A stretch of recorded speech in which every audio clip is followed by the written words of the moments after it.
ही नहीं बल्कि दुनिया में जिस तरीके से प्रधानमंत्री जी और उनके माध्यम से हमारे देश भारत का मान सम्मान बढ़ रहा है, ये हम सब के लिए गर्व की बात है। 12 सालों की समाधान निकले, खुशी की बात है ये, क्योंकि कहीं ना कहीं परेशानियां अब बढ़ने लगी थी। ऐसे में स्टेट ऑफ हॉर्मुज को लेकर खास तौर पर चिंताएं लंबे समय से हमारी ही नहीं कई देशों की। मुझे बच्चों के भविष्य से जुड़ा हुआ विषय है, जरूर जांच होकर इसका समाधान निकलना चाहिए। रोशन आनंद है, उनके भाई हैं, उनकी नेपाल में मृत्यु हो गई। उसके बाद कहा जा रहा है कि 2 कोचिंग विवाद में एक निर्दोष। नमस्कार, मेरा नाम है कुणाल और भाई साहब देख रहे। देखिए, केंद्रीय मंत्री चिराग पासवान ने खान सर और रोशन सर के बीच हुए झगड़े को लेकर के क्या कुछ कह रहे हैं और किस तरह से जांच की मांग करते हैं और गड़बड़ियों को भी गिनाते हैं। पहले सुनिए उनकी पूरी बात है।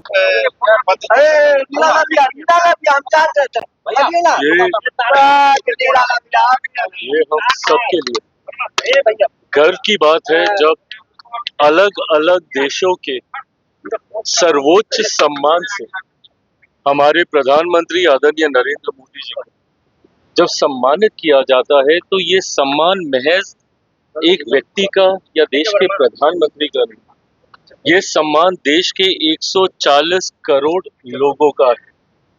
और ऐसे में जब सबसे ज्यादा सम्मान पाने वाले प्रधानमंत्री की श्रेणी में मौजूदा प्रधानमंत्री नरेंद्र मोदी जी का जब नाम आता है, तो यकीनन ये हम सबके लिए गर्व की बात है कि देश ही नहीं बल्कि दुनिया में जिस तरीके से प्रधानमंत्री जी और उनके माध्यम से हमारे देश भारत का मान सम्मान बढ़ रहा है, ये हम सबके लिए गर्व की बात है। 12 सालों में ये उपलब्धियां हासिल हुई, जहां एक तरफ देश में विकास के कार्यों को गति देने का काम किया, तो वहीं अंतर्राष्ट्रीय स्तर पर उस मोर्चे को भी संभाले रखा वैश्विक चुनौतियों के बावजूद।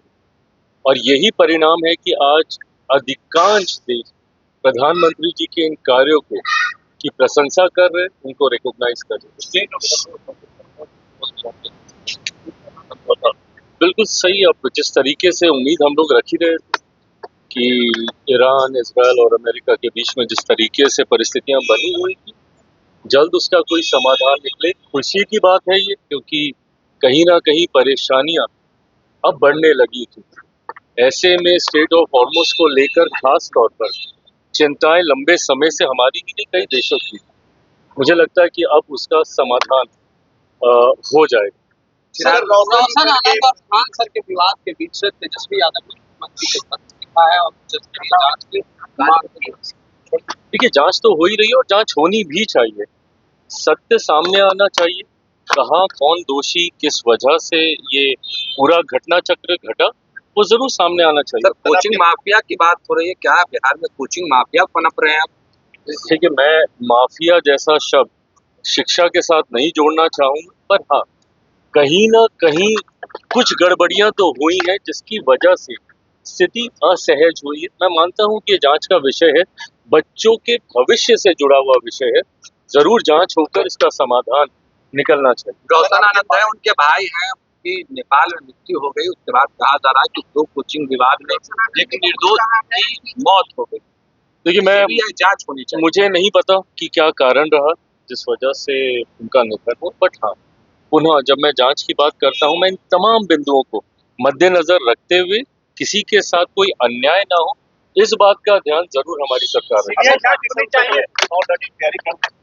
बिल्कुल, पार्टी उत्तर प्रदेश में चुनाव लड़ने की तैयारी कर रही है। हमारे प्रभारी, जो कि बिहार के भी प्रभारी हैं, अरुण भारती जी, वो निरंतरता में संगठन को मजबूत करने का कार्य कर रहे हैं। बिहार से हमारे सारे विधायक, नेता, सांसद अलग अलग जिलों में जाकर संगठन को मजबूती देने का कार्य कर रहे हैं, पर अभी शुरुआती दौर में है।